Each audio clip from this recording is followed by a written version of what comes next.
거침이 없습니다. KBS, MBC 안 봅니다. 거침없는 이낙연 총리 얘기입니다. 어제까지 이어진 대정부 질문에서 이낙연 총리의 남다른 답변이 화제가 되고 있습니다. 이틀간의 야당의 맹공격에 맞서서 유려한 논리로 맞받아쳤는데요. 저희가 영상으로 한번 꾸며봤습니다. 오죽하면 트럼프 대통령이 아베 총리와 통화하면서 한국이 대북대화 구걸하는 거지 같다는 그런 기사가 나왔겠습니다. 미국에게는 척지고 중국에게는 발길 차이고 북한에게는 무시당하고 결국 왕따 신세만 자초한 거 아닙니까? 저는 김성태 잠깐만 이야기 들어보세요. 네, 전략적 왕따가 문재인 정권 안보 전략인지 이제 답변 한번 정확하게 한번 해보세요. 김성태 의원님이 한국 대통령보다 일본 총리를 더 신뢰하고 있다고 생각하지는 않습니다. 생각하지 않습니다. 네. 헌법에 보장된 역할 하셔야죠. 대통령이 부여했는데 네. 왜 안 하십니까? 책임 총리 역할. 저는 안 하고 있다고 생각하지 않습니다. 제가 공자밥 먹고 있지 않습니다. 우리 국방부 장관이 정신없는 분 아니잖아요. 그냥 정신 나가서 얘기한 건 아니잖아요. 국회의원을 꽤 했던 저도 국회 나오면 정신이 나갈 때도 있습니다. 최근에 MBC, KBS 불공정 보도 보신 적 있습니까? 어떤 보도입니까? KBS나 MBC에서 불공정한 보도를 하는 걸 혹시 기억나시거나 본 게 있습니까? 잘 안 봅니다. 네. 안 보십니까? 네. 뉴스도 좀 보십시오. 그래야 세상 돌아가고 우리 문정권이 아니라 국민들이 어떻게 보고 있고를 알 수 있는 거죠.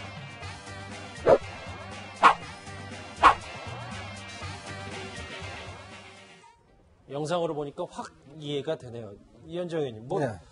이낙연 총리 원래 기자 시절에도 조목조목 논리적으로 얘기하는 거에서 꽤 유명했던 걸로 알고 있는데 저 보니까 어떤 생각이 드시는지요? 그러니까 아마 이제 총리의 그동안 사실은 총리의 존재감이 없다 등등 이런 이야기 있었는데 아마 이번에 국회 대정부질문 답변을 통해서 존재감을 좀 확실히 드러낸 것으로 보입니다. 저는 개인적으로 이 대정부 질문은 없어야 된다고 생각하는 건데 사실은 이런 대정부 질문 같은 경우는 그냥 보여주기 식이 사실 내용 면에서 중요하지 않아요. 그러니까 뭐냐면 결국 이제 이 국무총리가 얼마만큼 국회의원들 대응을 잘 하느냐 이거 능력을 보여주는 것인데 예. 사실 이낙연 총리 같은 경우는 기자 생활도 오래 하시고 또 국회의원 도지사 하시고 또 기자 생활 때 이분이요 굉장히 꼼꼼하신 걸로 아주 유명한 분입니다. 그러니까 특히 데스킹을 할 때 굉장히 꼼꼼하게 하고 이 언어의 사용 능력에서 상당히 뛰어나신 분을 알고 있는데 그러니까 특히 이제 어제 같은 경우에 이제 야당 의원들의 공세를 적절히 하여튼 피해 나가는 그런 것들을 좀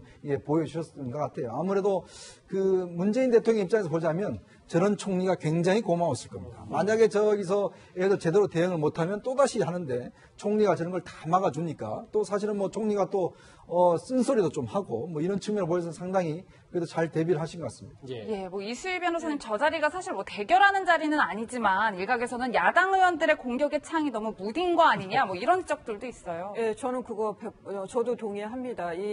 준비해온 의원들의 질문의 수준도 그렇고 또 준비가 좀 많이 안 돼 있다라는 그러니까 문제의식을 갖고 내가 이낙연 국무총리한테 내가 이런 거는 꼭 말을 들어봐야 되겠다라는 그런 생각이 없어 보여요.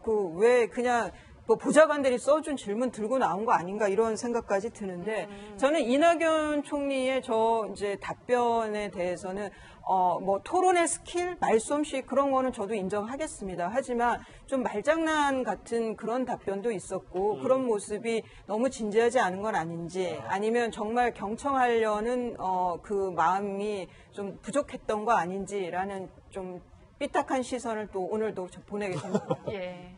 일단 100점은 아니다 이런 말씀하셨는데 이낙연 총리의 돌직구 답변이 화제가 되면서 과거의 황교안 전 총리의 스타일과 비교까지 되고 있습니다. 저희가 영상을 모아봤습니다. 같이 들어보시죠. 또다시 최순실에게 부역한다는 그런 비난을 받을 수도 있습니다. 촛불에 타 죽고 싶습니까? 이 자리에서 말씀하지 마십시오. 바로 답변해 주십시오. 조사할 겁니까? 안 할 겁니까? 부역이라니요. 그리고 말씀하실 때 삿대질하지 마십시오.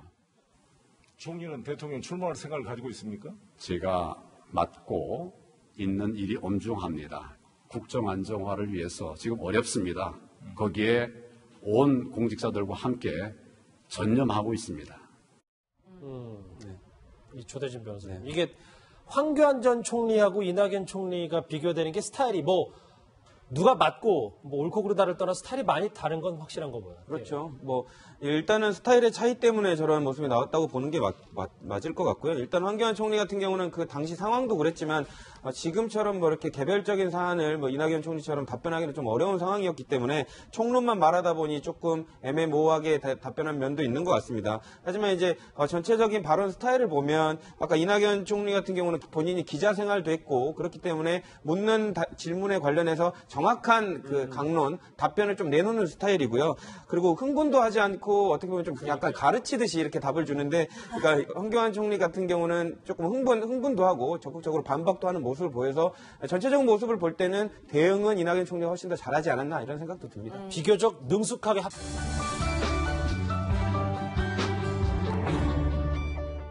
합격정을 받은 이낙연 총리의 답변과는 달리 어제 대정부 질문에서 문제 발언들이 있었습니다. 영상으로 꾸며봤는데 같이 한번 또 보시죠. 일무 장관 나오네. 하얀 머리 멋있습니다. 여자분들이 지금 백색 염색약이 다 떨어졌답니다. 그렇게 인기가 좋습니다. 저도 좋아합니다. 근데 외교가 그렇게 잘 되죠. 많은 사람이 좋아합니다.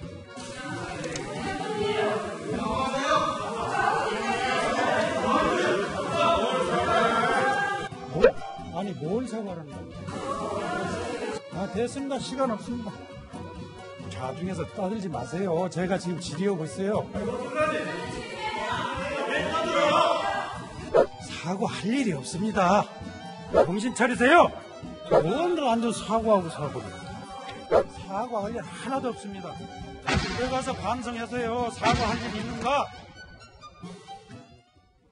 예, 글쎄요. 이수희 변호사님, 저는 좀 보기 불편했는데 저희가 어떻게 판단을 해야 되는 건가요? 그러니까 김중록 의원이 처음에 저 얘기를 하는데 그 다른 의원들이 그 사과하라고 그러고 뭔 말 하는 거냐고 하니까 그 태도가 뻔뻔해서가 아니라 정말 본인이 무슨 잘못을 했는지를 모르는 것 같아요. 왜 칭찬했는데 왜 날 보고 이러느냐라는 그런 태도인 것 같은데요. 저는 그걸 그러니까 그 강경화 장관은 장관이기에 앞서서 여자라는 게 먼저 지금 그 개념으로 가 있는 거잖아요. 김중록 의원에게는. 저는 저런 사고를 갖고 있는 의원이 저 청와대 국회 안에서도 제법 될 거라고 생각이 들고, 더 아쉬운 점은 저분이 사단장 출신이고 국방위 간사예요. 그러니까 저런 의식 자체가, 저런 젠더 마인드 자체가 잘못돼 있다는 것조차 전혀 알지 못하는 상황. 그게 저는 더 씁쓸합니다.